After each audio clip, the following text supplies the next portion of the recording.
Hello, everyone. Good afternoon, good morning, good evening, depending on where you're joining us from. My name is Ryan Tomasevi. I'm an occupational psychologist and the Director of People Science here at WorkBuzz, almost in my third month. And so this is my first webinar since joining WorkBuzz, so hopefully won't be my last.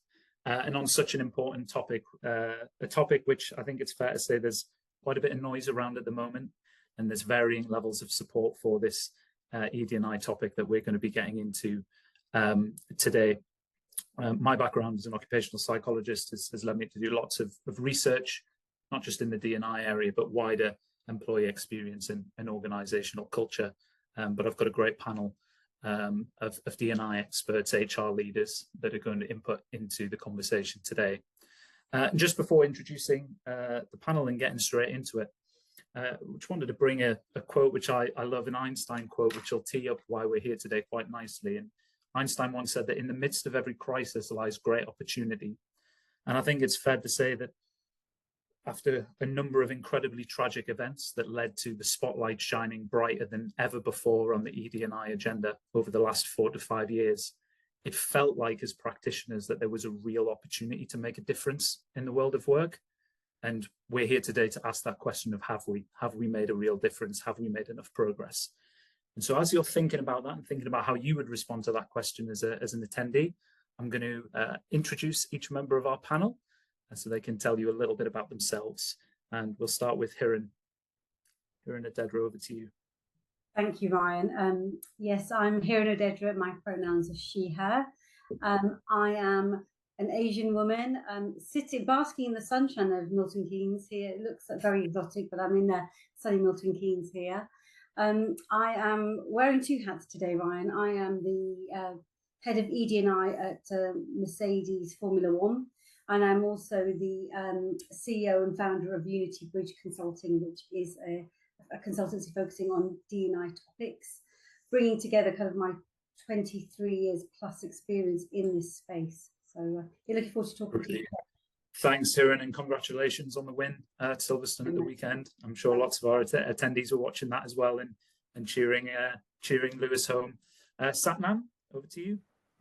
Yeah, hi, I am Satnam Kaur. I'm the Director of Internal Communications and Engagement at Priory. My pronouns are she, her. I am a PR and comms professional, but I've been supporting Priory on our ED&I journey since 2019, so I'm not an expert like Gareth and Hiram, but I've probably got some things to share about what I've learned along the way. Brilliant, absolutely. Thanks, Satnam. And Gareth, last but not least, over to you. Yeah, thanks, Ryan. So hi, everyone. My name's Gareth. My pronouns are he and him. I am a white man with a shiny bald head, blue glasses and a blue top. And I'm sitting in my deceptively bright white-walled office while it's pouring down with rain up here in County Durham today. So I recently founded an HR consultancy called Big Bang People Solutions. We specialize in diversity, equity and inclusion, reward and recognition, and change management and communications. Previously spent over 20 years working in HR, and in the last 5 years led diversity, equity and inclusion work at the Coca-Cola Company, and then more recently at Levi Strauss Co. Brilliant. Thanks, all of you. And so before we give you an opportunity to get straight into the topic and that big question I threw out, we'll ask the audience kind of what they feel. So for those of you who've attended today, if you think about the work that you've seen happening inside your organization or multiple organizations, if you work in a consulting role, how much progress do you feel we've made? So a poll question is going to come up for you. How would you rate your level of satisfaction with the progress you've seen inside your business or businesses generally if you're in a consulting role over the past few years?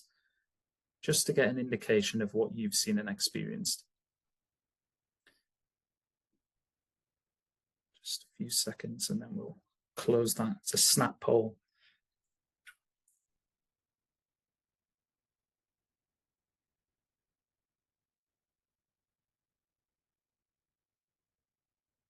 Perfect. And we should be able to see the responses. Brilliant. And so, okay, we go just under half satisfied. We've got quite a lot on the fence there, neutral. Probably seen some good things in parts, but would like to see some more as maybe coming up and seeing a few blockers, a few challenges, which we'll be able to explore today. And then we've got around 15% on the unfavorable, dissatisfied side. Okay, so that tees us up nicely. It's great to see that there is some good work happening. And we know there's some good work happening. We're going to pick up on that today. What really does make a difference? What does move the needle a bit? But just picking up on the kind of the neutrality there, Gareth, I'm going to ask you this first. Picking up on some of the neutrality and some of those who feel a little bit kind of dissatisfied with what they've seen. What do you see as being the main reasons that people might feel businesses haven't been making progress? Yeah, there's a lot of things I could say in response to that question. Look, we've experienced in the last few years what I describe as the door being flung open to DEI, you know, especially in the light of George Floyd's murder and the murders of several others at the hands of the police in the US back in 2020. And that was obviously coupled with the COVID pandemic and everyone's experiences around that. You know, that door being flung open was amazing in some ways. I mean, it really led organizations to think much more intentionally about doing work on DE&I. And in many organizations, that was a catalyst for real progress because it meant that there was more attention, there was more resources, there was more, you know, spotlight on the work. But I think, unfortunately, what also happened as a result of that was that DE&I leaders were, you know, well, all leaders were placed into DE&I roles in many organizations without the experience and indeed without the teams to really drive that progress. And then what's happened over time, over the course of the last 3 or 4 years since those kind of crises, is that door has just gradually been closing. And what I mean by that is, you know, the words and the commitment from leaders haven't necessarily played out in action and in, you know, funding and in resources. You know, we've seen an external backlash, especially in the US, but to some extent in other markets as well. And I think all of that has led to DE&I teams being squeezed, you know, under-resourced and underfunded, and actually facing, you know, an increasing amount of resistance as that time has gone on. And so I think just very naturally, you know, as a result of those kind of factors, it's becoming more difficult to make progress. The other thing I would add is, you know, this is a vast landscape, you know, in terms of the work. You can focus on diversity through so many different, you know, demographic and cultural lenses. You know, equity in of itself is a massive piece. And then inclusion, you know, of course, is a really complex kind of human experience. And so tackling all of that all at the same time, especially with lower levels of funding and lower levels of resourcing, it's just mammoth in terms of the size of the task. And I think that's just a reality of, you know, why, you know, it just takes a long time to make progress. And I think that's what we're experiencing.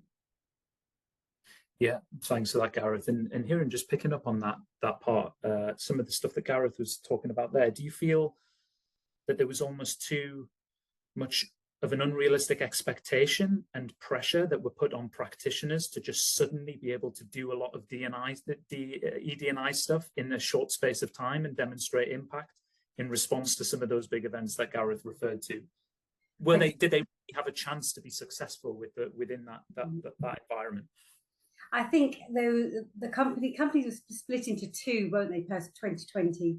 There was those companies where we're trying to make progress at a steady pace and embedding it in their vision, their values, and their mission from the beginning. And then a number of organizations kind of wanted, it was a bit of a knee-jerk reaction from some organizations in terms of we want to do something, we want to make change quickly. But I think you've got to go at the rate that's right for your organization because it's a journey and you've got to take the people with you. So I think that some organizations, as Gareth said, you know, they kind of appointed people based on perhaps lived experience, but not actual experience of changing cultures in organizations. So they failed to address some of the kind of systemic issues that were in organizations and focused more on performative actions, perhaps. I know that sounds a little bit unfair, but there's a lot of kind of what I would call some tokenistic gestures at times, which actually weren't going to have sustainable impact, but they were, you know, like a quick sort of gesture to have a nod to ED&I at that time. Yeah, and that's fair. And I think I think some of the things that you mentioned, we've not just seen those in the ED&I space. I remember doing a lot of work around well-being in the 2010s, and it was, you know, as we started talking about psychological well-being more, a lot of the conversations within organizations were introducing the new EAP or Fresh Fruit Fridays, or you know, monthly massages and things like that, rather than really getting into what kind of culture and environment are we creating, and how does that impact on the mental health of people in the workplace. Satnam, kind of having heard what Gareth and Hiran have said, and working in-house at Priory, I'm particularly interested in the focusing on what's right for your own organization, because naturally, particularly in the HR space, there's that B word to talk about here, the benchmarking, and how much has benchmarking and this tendency to look left and right and see and make judgments about our own position as organizations based on what we're hearing and seeing others doing. How has all that kind of played out with the work you've done at Priory, and how have you built in some of that patience perhaps to go at your own pace as an organization? Yeah, I mean, they're all good questions, especially the one about benchmarking. So at Priory, we started our journey in 2019, and we have been working in partnership with colleagues to understand what the issues are, but also to kind of form kind of an ED&I committee where we make decisions together based on what's right for our organisation. And we started really slow. It's taken years really to create that safe space and create that culture where we can build capability and have training sessions, and we have mandatory training on a number of ED&I topics now, and we've also aligned to our kind of corporate strategy. So we have 7 strategic goals at Priory, and one of them is to embed inclusion and become and have an open culture. So because it's one of our strategic goals, we have resources, monitoring, focus on the ED&I space, and that's really, really important. But that couldn't have happened at the beginning because it's a really slow process to build that safe space and understand what your priority should be and where your challenges are. And it is a slow pace, and I think your leadership's got to buy in, but also understand that it's not something that you can benchmark against your competitors or against other people, because your company is unique and your people and workforce are unique. Yeah, it's great. On the ED&I committee, it's like you hear inside, and again, not necessarily just in this particular area, but kind of employee groups that are looking at tackling and trying to drive progress in different areas. Have you kind of seen almost a formula for that works well? Do you need to have different people across the organization with different levels of influence for that group to actually feel like their voice leads to something? Yeah, I think we've really evolved over the past kind of 5 years. So I think building the capability of the people who become leads is really important, and giving them resources and tools and support with kind of, we've got teams that support the networks. So, comms, data, that kind of thing, HR support. Also, they've all had mental health first aiders training. So when they support people on the ground, they know how to do that in a way that is, sensitive and appropriate. Yeah. So it's just building the capability of those teams and giving them support rather than just kind of leaving them to it. And building on the capability piece, Gareth, again, coming back to what you said as well, almost the pressure on some of those practitioners that were thrust into ED&I roles and what was potentially expected of them, but specifically kind of riffing on the capabilities piece. And I'm sure we've got a lot of people kind of joining in today that are either working in D&I practitioner roles or work as part of teams where there's someone in D&I practitioner roles. What have you seen as being the kind of the critical success enablers of someone in that particular role, or an entire team of function that are working on this? It's an interesting one, right? Because in most other professions, there are very clear kind of paths to qualification, right? And progress as a professional. While there are practitioners out there like Hiran have been doing this work for 23 years, actually, there's not really like an established route into this work. And there are certifications out there, and, I have a healthy degree of skepticism about the value of many of those. So kind of in the absence of that career path, almost, like I always come back to like, what are the key skills really, or what are the key kind of traits of a DE&I leader? And I think actually, they're not dissimilar to skills that you might want to see in other areas of the business. So obviously there's there's concrete knowledge around DE&I topics that you have to develop quickly and continue to develop over time. But I think from a skills perspective, there's some really kind of hard business skills behind this, actually, right? So one of them is influencing leaders and managing upwards. You can't do this work without the buy-in from leaders in the organization. And to get you to do that, you've really got to talk about the business case, and not just the generic business case that you might read in a McKinsey article, but really do your homework on, like, what is the business case for your organization in your specific context and reality? Like, that's number one. I think secondly, I always talk about empathy as a skill. So it's not a trait that we either have or we don't, right? It's a skill. And actually, one of the values of my company, Big Bang People Solutions, is radical empathy. That's, really looking at, building deep connections with people and really, deeply caring about people, even if you disagree with them, and sort of using that skill of empathy and kind of attunement, to figuring out, how to kind of make progress in different areas. I think that's a really big one. I think the other one, coming back to what I said earlier about just the vastness of this scope of work, you've got to be a master of juggling or plate spinning or whatever other circus skill you want to bring into the conversation. Because there's so many things going on all at the same time. And actually, you've really got to be keeping, your eye on all of that. So I would say they're just a few of them. There's plenty more, but they would be my three sort of starting points. Absolutely. And before I've got a question for Hiren that follows on from that, but just before that, Gareth, on the you talk about the strategy side of things and the business case. I certainly hear a lot of organizations where when they talk about their cultural aspirations, will say things like, we want to be a more inclusive employer, which is great, fantastic. Of course, we want all organizations to be more inclusive, but how much more specific in terms of clear, measurable goals do you believe a proper D&I strategy needs to have to really connect people and elevate the quality of the conversation around, are we making progress? Are we doing the right things? Is this having an impact? So do you have any views just on what you've seen in terms of kind of clear objectives and goals that helps a D&I strategy just connect more with people across an entire organization?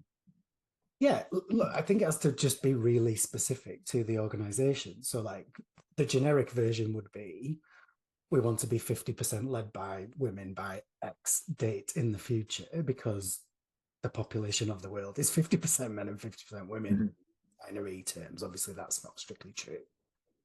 The specific version says, in, let's take an industry where women are woefully underrepresented because of the nature of the work, the history of the profession, all of these sort of factors that come in. A more specific goal might be to say, actually, we think we can probably get to 30% led by women by this point in time because of the factors that apply to this organization in this industry. So that's an example from a representation perspective. Back to your example on inclusion, right? It's so generic, right? To say we want to create an inclusive culture. First question is why? And again, that comes back to the business case. So the why is obviously because if people are feeling included, they're much more able to bring everything that they can to the work and perform at their best. And that eventually drops to the bottom line. So let's be very specific about why we want an inclusive culture.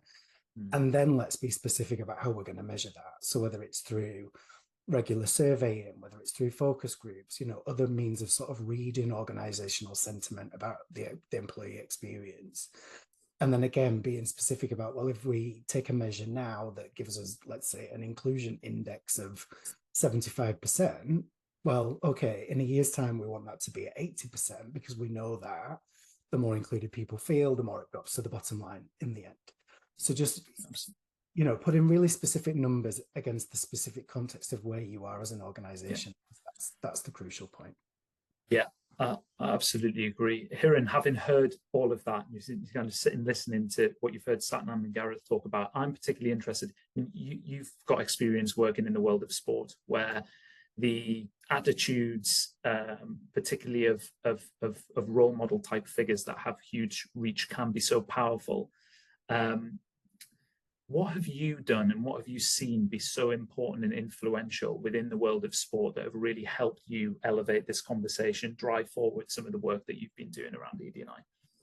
Thank you. And Gareth raised so many issues, and I really tried my hardest to keep my mouth shut, which is very unusual for me, but maybe another time. I think that, yes, I am very lucky in the sport and the team I work in. We do have some, very positive role models, but actually this is about now each and every person having accountability and a role to play in that.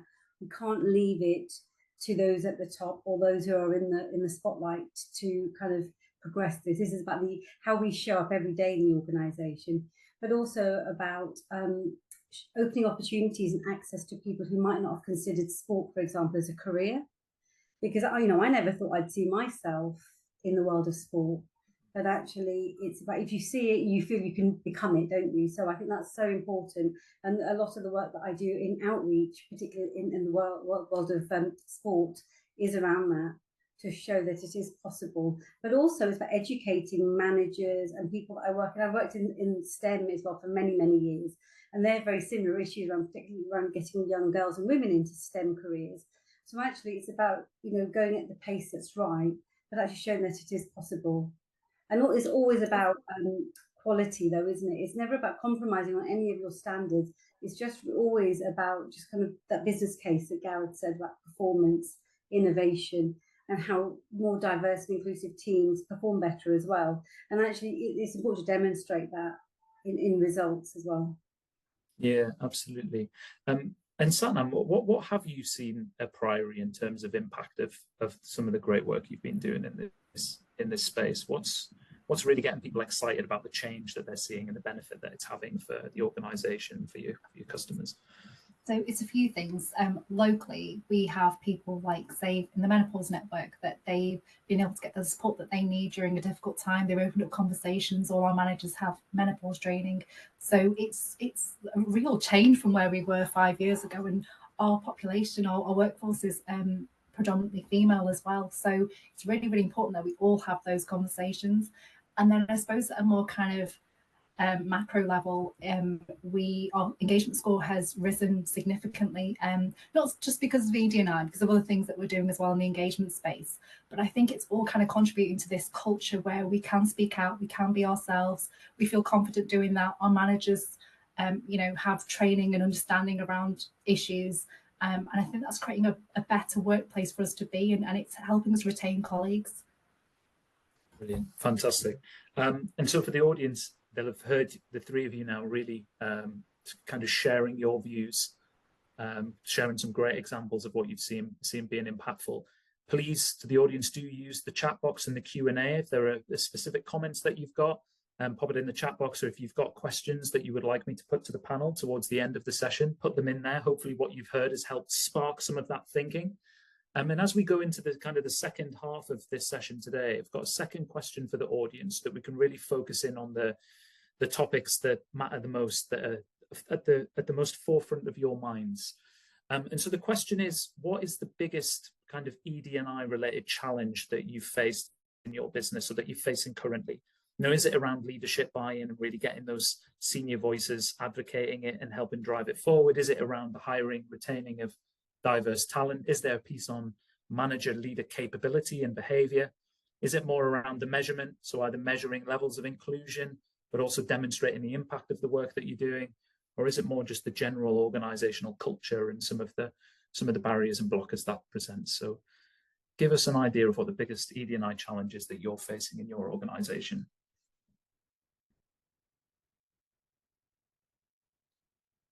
Give it another few seconds to let those go through. And we'll close it and see what it comes up with. Let's see, the survey says, okay, right, okay, so good spread there, real spread. I think the bad news is we might not be able to delve into all of these in detail. Maybe I feel a part 2 coming on panel, but the hiring and retaining of diverse talent, really interesting one. Then the culture being a bit of a blocker. So we'll start with those two, and then we can maybe try and wrap some of the leader buy-in, leader behavior with manager capability in together. Brilliant. So thank you for that. So on the hiring and retaining a diverse talent, the cynic in me says that that was one of the natural starting points for organizations, because it felt like, okay, we need to do more in ED&I. How do we focus our efforts on hiring people from underrepresented groups to show that we're increasing levels of diversity across the organization, without necessarily doing the work on the culture to make sure that the culture and the environment was right to enable that diverse talent to thrive. Satnam, I'll come to you, seeing as you waited so patiently while Gareth and Hiren were chatting before. What have Priory done around this topic of diverse hiring, and what work have you done to, again, be patient, to focus on the culture perhaps before having so much of a focus on the hiring strategy? I mean, I've got to say, we have not done lots in terms of the kind of hiring culture. We've discussed the type of questions we have and panels and that kind of thing. And while we've explored that, that's not become kind of part of our standard operating procedure. But when colleagues get here, like in our colleague handbook, we're very clear about the ED&I offering, that you can join a network, that there's support here for you.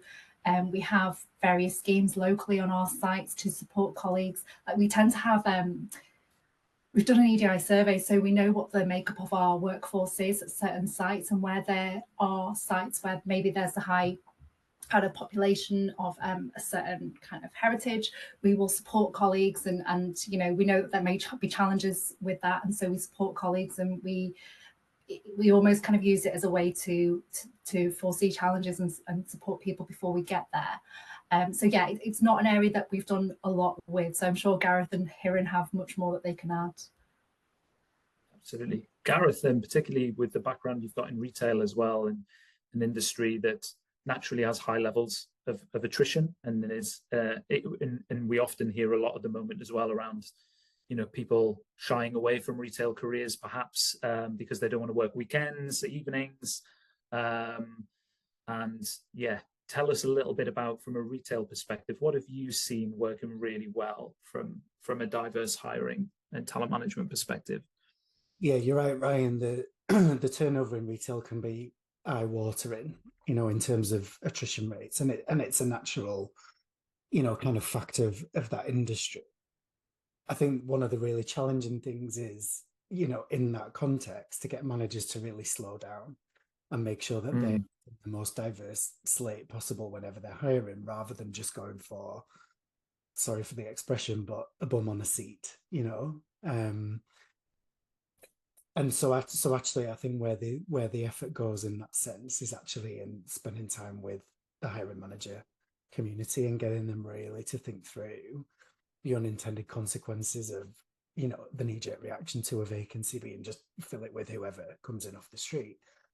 And again, as I said, that's a challenge. And to your point, you know, because the retail's becoming less attractive as a career, and actually people who start in retail in store environments don't often see career paths, you know, that take them to a more senior level. So I think that's another piece is, you know, it's not just about focusing on the hire, like the individual hire or the capability around the hiring process, but you actually need to build more of an employer brand and kind of a story about careers at the organization and progression at the organization. And the employer brand or the employee value proposition, you know, those two things are connected. You know, then bringing that to communities that you might not necessarily be tapping into already, and that requires some investment, right, and some time and some resource. But really raising awareness of who you are as an organization, what your values are, what your employee experience looks like, what your, like I said, what the career progression opportunities look like. Bringing that to people who otherwise wouldn't be even looking at your company or even necessarily thinking about who you are, that's massive. It's resource intensive. You know, let's not, you know, sort of ignore that fact. But it's much more effective in the long term, building relationships with communities, as opposed to on the individual hire, right? Let's go to all of these different job posting boards and see who we can get from the Black community or the disabled community or the LGBTQIA plus community, or, you know, whatever it might be. You know, building a reputation as an employer. And this is general to all industries, right? That's not retail specific. Yeah. But I think it's crucial for sustainability in this space. Absolutely. And hearing on the hiring piece, there was a sudden wave of unconscious bias training that organizations were spending and investing on and rolling out. And then there were lots of suggestions and research showing that unconscious bias training wasn't actually delivering any value or changing anything. Where do you stand on that, and what have you seen work well in terms of helping managers understand that someone who's different to a high performer in their team or different to themselves as a manager can still have such a lot to give, and to just try and help build their confidence in how to not just hire, but then manage people who are very different to them, come from very different backgrounds?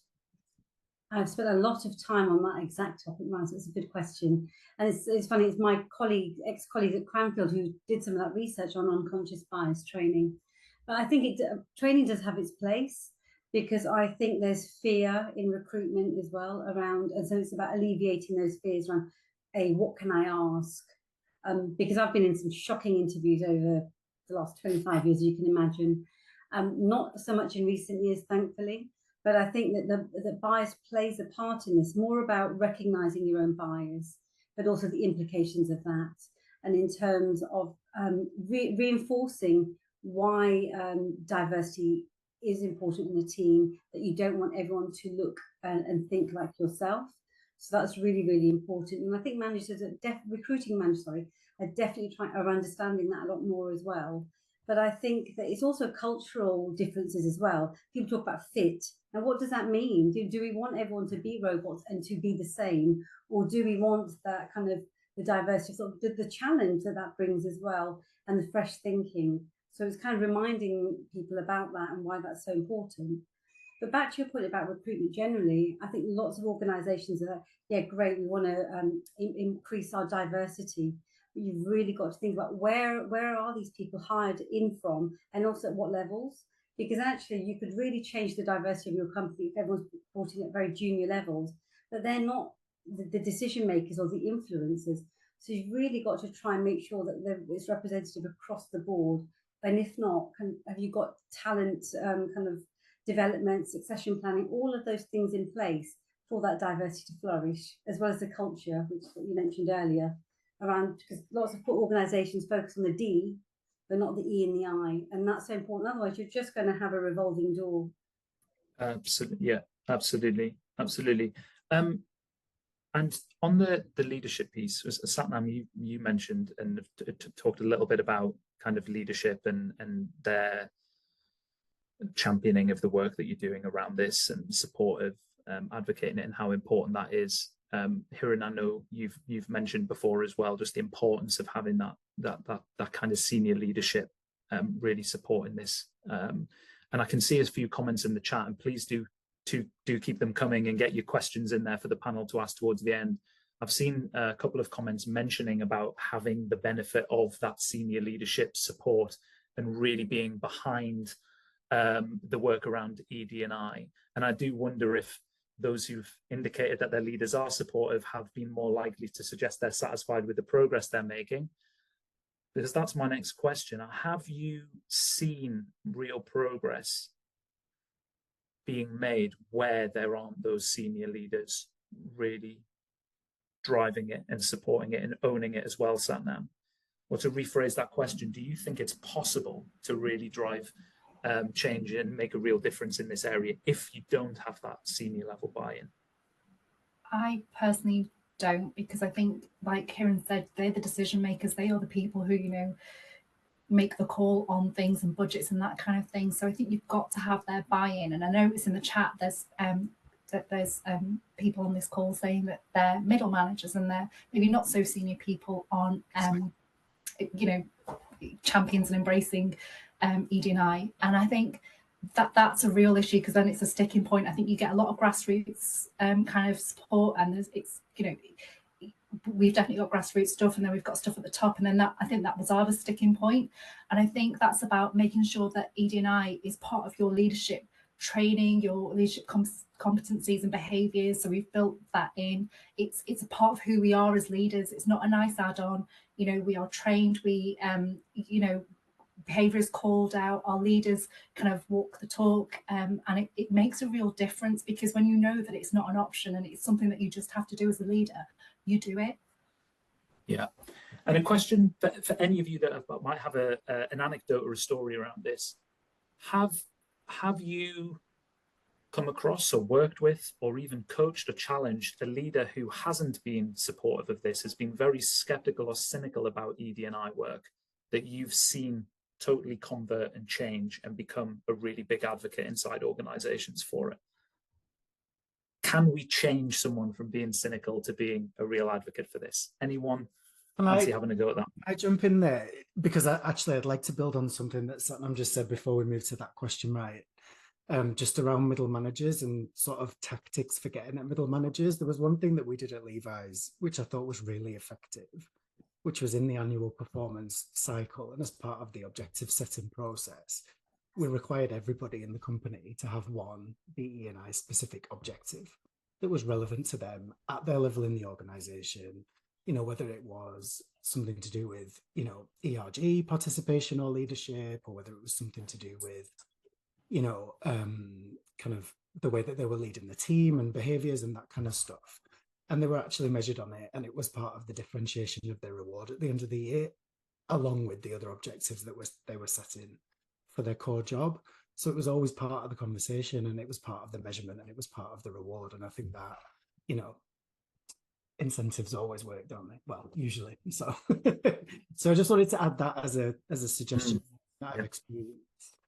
I do have a story for you about a leader, and I'm not going to say which organization this was at, sort of give away details of who that's been. But in the role that I was playing, I really sort of established myself as a coach to the senior leadership team in the organization. And what I found was that there were many leaders that were already fully on board, and they were looking for ways to, you know, enhance their inclusive leadership and the way that they engaged around DE&I. And then there were others, of course, and, you know, let's not shy away from the fact that many of them were straight, white, middle-aged, not yet disabled men. And they were struggling to find their hook, essentially. And you know, I always say everybody's got a hook. You've just got to find it. And it's sometimes in a really unlikely place. The example that I'm thinking about was a leader who fit that demographic that I was just describing, and had felt over the years that his promotability in the organization had diminished because of the company's focus on DE&I, and started actually to come a little bit disengaged more generally as a result of that. What he'd never done from a vulnerability and storytelling perspective had shared that out of his 3 kids, 2 of them were living with disabilities. And it was, you know, quite difficult at home, and especially because at the time he was going through a divorce. And so with these 3 kids, 2 of which had disabilities, were now going to be co-parented. And it was a super complex situation that he was dealing with quite silently, you know, in the workplace. And he opened up to me about this, and that was the hook, right? The hook that I found was, see, you've got a place in this. Think about your own kids. Think about the challenges you're facing. Think about the ways that your life and your work are interacting, and how a level of empathy, a level of inclusion will help you, and how you can use that story to help others. And before long, lo and behold, he became one of the executive sponsors of the disability ERG in the organization, and that was his hook.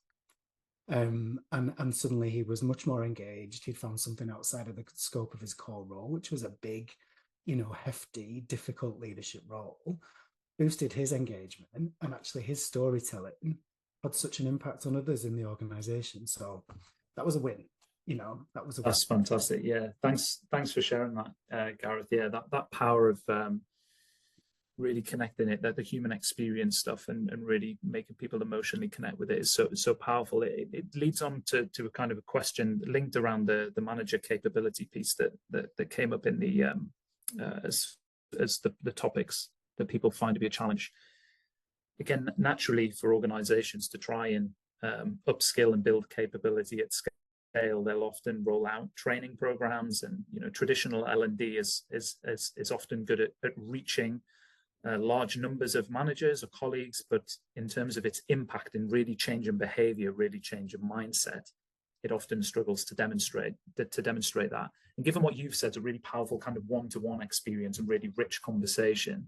I guess, Hiran and Satnam, I'm wondering, what approaches have you taken or seen work well to try and spark that same kind of mindset shift or that same kind of emotional response in someone when it's very difficult to do in organizations that have huge number of colleagues, large number of managers? Any thoughts on that?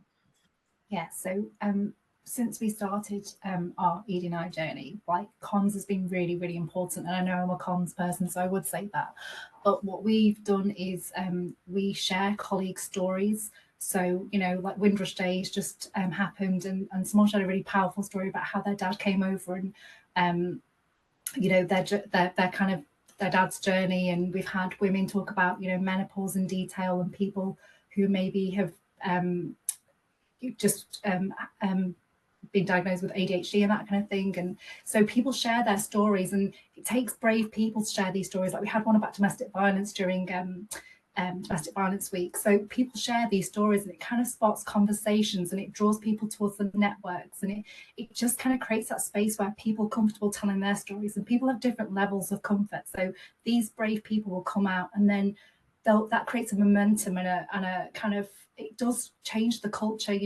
People started doing that 5 years ago, and we really struggled to get those stories, and we had to rely on our own personal relationships to kind of, ask colleagues to speak out. And now colleagues will come to us with their stories on various days and share how they're feeling, and they're such powerful stories, and to hear it directly from your colleague is so much more powerful than, sharing a load of stats or, another way of communicating.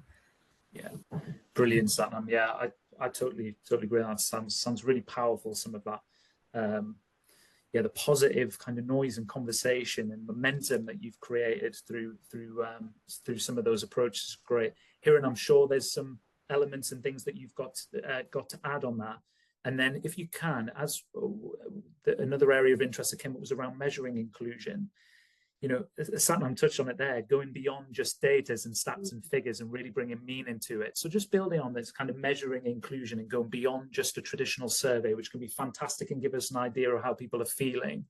Just chat us through a little bit of what you've seen work really well, and what your advice would be for listeners on how to best kind of gauge that true level of inclusion and consistency of experience across different demographics within the workplace. Absolutely. Just picking up on Satnam and Gareth's points, the power of storytelling is so important in terms of that hook to get leaders involved. But one initiative that I found super powerful in a number of organisations I've worked in is reverse mentoring. It's where you have your senior leader is the mentee, and they're being led, and actually the mentor is the person from an underrepresented group or from a different background, and actually hearing those experiences firsthand. That has really driven change in many organisations I've been part of at very senior level. And then you create those allies who really will move the dial. So that's on that. But around measures, I think that there are so many different ways you can do this. So obviously your staff surveys are super important on this. And many organisations now do them more regularly and have them as pulse surveys. But for me, they're more about testing the temperature, aren't they, and what you're doing. So are your actions having the right impact? And if not, change them. The other thing that I think is really important is looking at your employee statistics at each stage of the kind of employee life cycle. So when you're looking at recruitment, looking at the attraction rates, the interviewed rates, the conversion into actually offered a role, that helps you identify if there's any kind of bias in that process, and who you're attracting and who's actually successful in those processes. And then also down to, like I say, promotion rates, leavers, who's leaving the organisation and why. That's so important. In terms of the qualitative and the quantitative is really important, because then if your actions are having the impact that you want them to have. And it's about being bold and going, actually, no, that didn't work. Let's scrap that and let's do something else. Yeah, absolutely. I suppose there's an element, not an elephant, but there's although my two kids have come in from school sounding like a herd of elephants, so apologies if you can hear that noise in the background. There's a I forgot, I lost my trail of thought now on the measurement piece. But I suppose, yeah, I'm really interested naturally interested in the survey and the research space, because naturally, you know, the exit interviews and understanding why people have left is really key.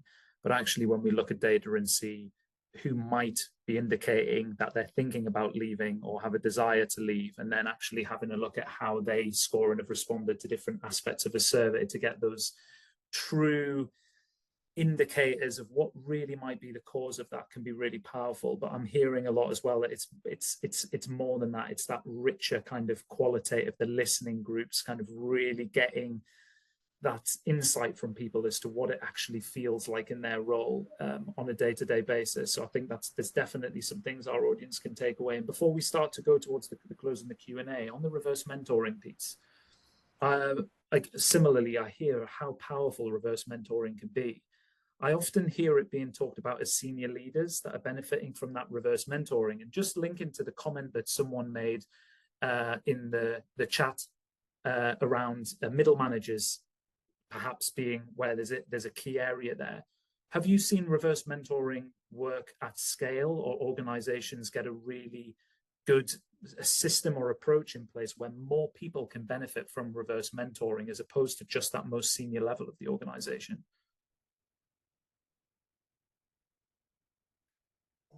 I've seen it work in organizations, but also you don't always need to do that internally. So a few organizations I've worked with have done that through the outreach programs, where the managers would mentor a student essentially from an underrepresented background.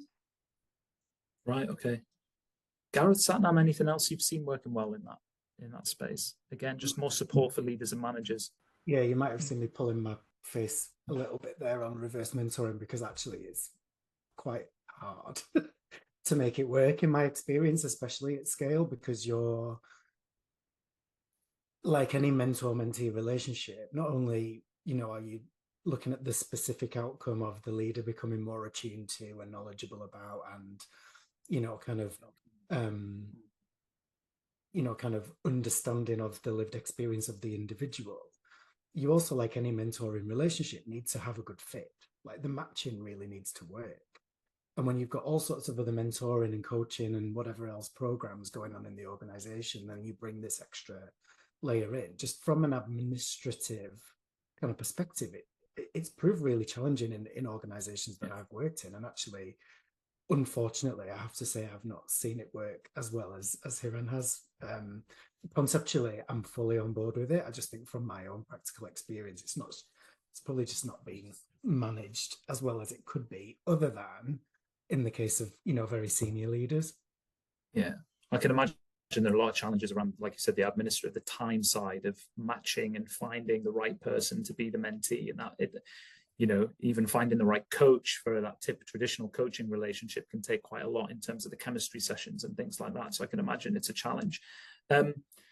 We're kind of coming towards the last 10 minutes, so I'm going to kind of start to get towards the close so that we can take any questions on board. I guess the last question from me to all three of you, as we wait for some of those questions to come in, is we've talked here and we've explored different challenges that organizations are facing, barriers to us making as much of a difference as we would like to around inclusion. What we have to remember that we're all practitioners and individuals that really care about this and want to make a difference. So how do you as individuals almost maintain the resilience when you see organizations struggle to make progress, or when you hear things externally, whether it's Elon Musk saying that DE&I is another word for racism, and the likes of Nigel Farage saying that he would like to see the ED&I agenda scrapped? What do you do as an individual to just maintain that belief that we can do more and will ultimately do more and create a better world of work? So I know it's quite a big question, but any tips for how you just maintain that passion and belief yourself as an individual? Have good people around you. Have that support network. It's a tough gig. You know, it's not an easy job to do, but actually you just have that fundamental belief that everything you are doing is ultimately making a difference. And when you do, when you have those stories or those, whatever it is, even if it's somebody that thanks you for the impact you've had on their world of work, it makes it worthwhile. But you need a lot of resilience, and actually it's a long game. There isn't a quick fix to any of this. So it's about having your network as well around just downloading if you need to in a safe space, but also picking each other up and just focus on the things that you can do and not focusing on the things that you've got to fix, because the list is long. So.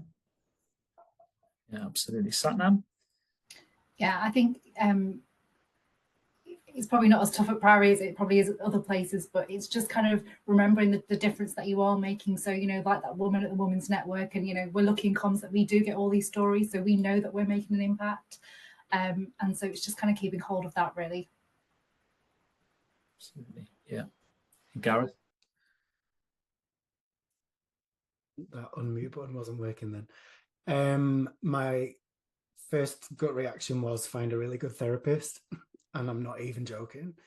And then my sort of second thought, you know, similar to Hiran's, is these can be quite lonely roles in organizations, and actually having a network outside the organization of practitioners who are going through similar challenges, it can be so powerful. Like, I've built some incredible relationships with other practitioners over the course of the last several years, and it's people that if I'm having a really bad day, I'm just give them a call and vent, and you're starting from a different point. You know, there's a base level of understanding that words don't need to be spoken to sort of explain the situation, and that's really powerful. And then the third one for me is, look, I'm really clear, like, my personal purpose is to help as many people as possible have a better time at work. And so I can come back to that all the time. Like, I know that that work that I'm doing is in service of that purpose. And to Hiran's point, right, if you're visible in the organization, and especially, you know, to the employee population at large, you will get those little shots of affirmation, little emails from people you've never even heard of or met saying, just wanted to say you're making a really big difference in the work that you're doing. Like, your active visibility in the work can kind of come back in that form of affirmation. And I think that's a really nice way of, you know, making sure that there is a sort of positive cycle to counteract the negativity that you can feel. Absolutely. But therapy.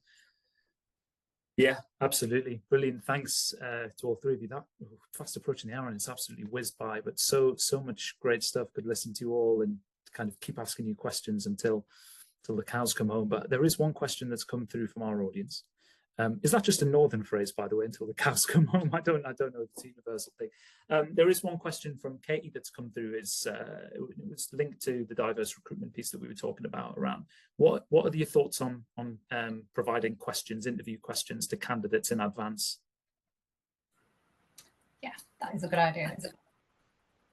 Any downsides, particularly in the world of ChatGPT and the ability for people to get a lot of support in?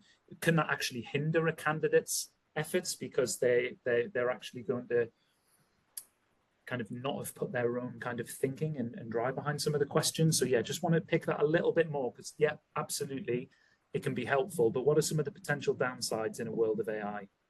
I mean, I think you've just answered the question for yourself.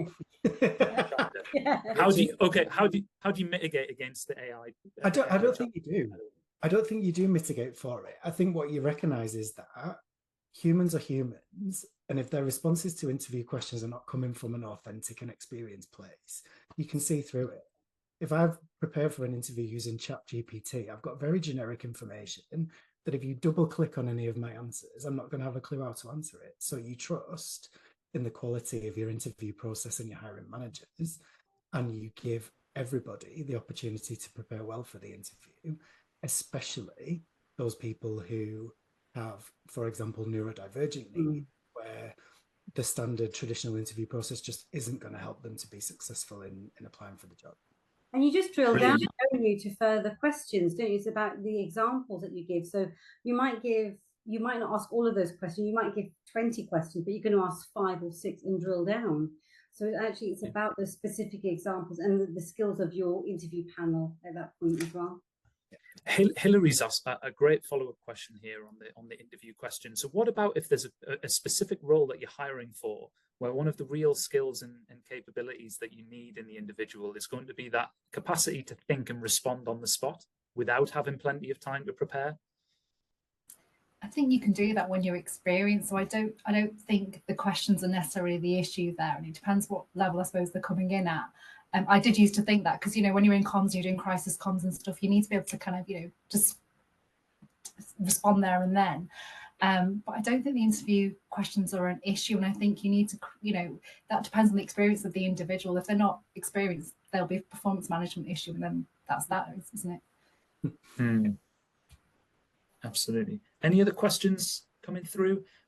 As they do, we had a comment from Mustafa earlier when we were chatting, and about the leaders and the managers, and shifting a mindset from someone who's cynical to being really kind of passionate and advocating the work in ED&I. And he talked about the taking the time, that patience again, and really being willing to meet them at their level. Gareth, when I read that, the radical empathy thing that you talk about just rung straight into my head there. And how do you build radical empathy in someone? And I know it's really hard to put a time frame on it, but roughly, when we say to take time to really invest in someone to build the radical empathy as a core strength of theirs, what would you see as being a time frame and a level of investment you would need to put in an individual to build something like that? I mean, that's a different answer for every person on the planet, I would say. I mean, I think in my experience, with the toughest leaders that I've kind of coached around this work, a year, you know, of very regular conversations and check-ins. It's not a quick fix, but Mustafa's absolutely spot on. Like, meeting people where they are, that's the key point. And actually, more broadly, like, meeting the organization where it is, assessing the maturity, and then working from that point of maturity rather than expecting it to be all the way up to the top end of the scale. So you can apply that same thinking with an individual. You're not going to get somebody from a naysayer to an advocate in 3 months. It's going to take bites of the cherry. Absolutely. I guess just kind of closing then, in terms of better understanding people, better understanding how people perceive this topic, what their thoughts are there any kind of golden nuggets you would share for good questions to ask? And I don't necessarily mean in a survey. I mean, just generally with the listening that you're doing to really get to know somebody's perspective on something. You know, is there something that you've recently come across or seen or heard that's been really powerful in terms of just uncovering that little bit extra and getting that little bit deeper in terms of what you can learn about an individual, about a team, about an organization?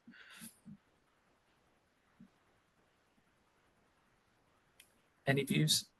I think it's just about kind of natural curiosity, isn't it? And being respectful in that, and actually authentically asking those questions. So rather than, where are you from? You know, genuinely having an interest in someone's cultural heritage, for example, or their background.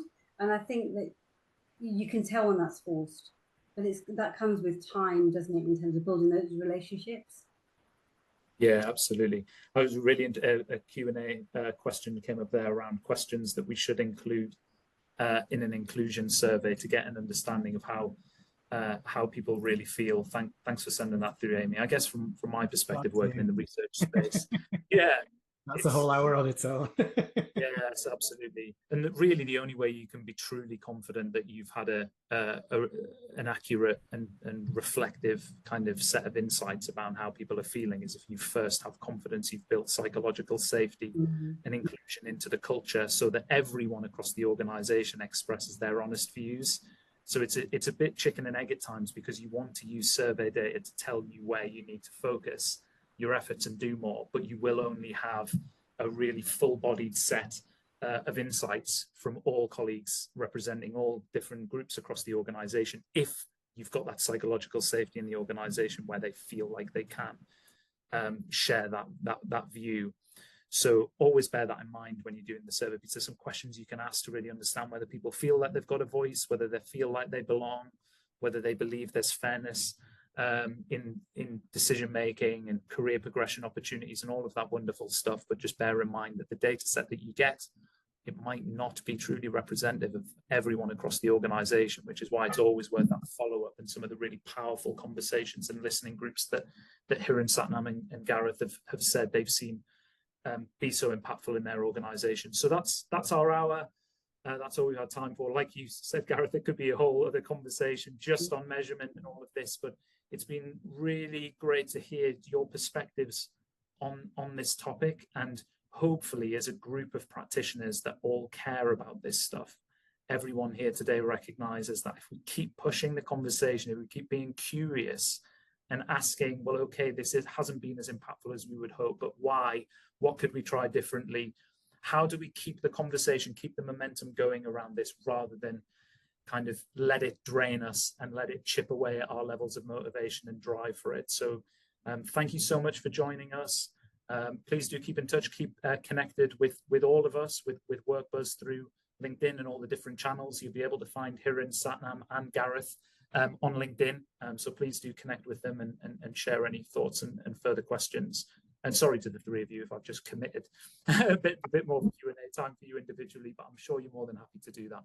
And we'll look forward to seeing you at our next event. Thank you very much. Thanks, everyone. Thank you.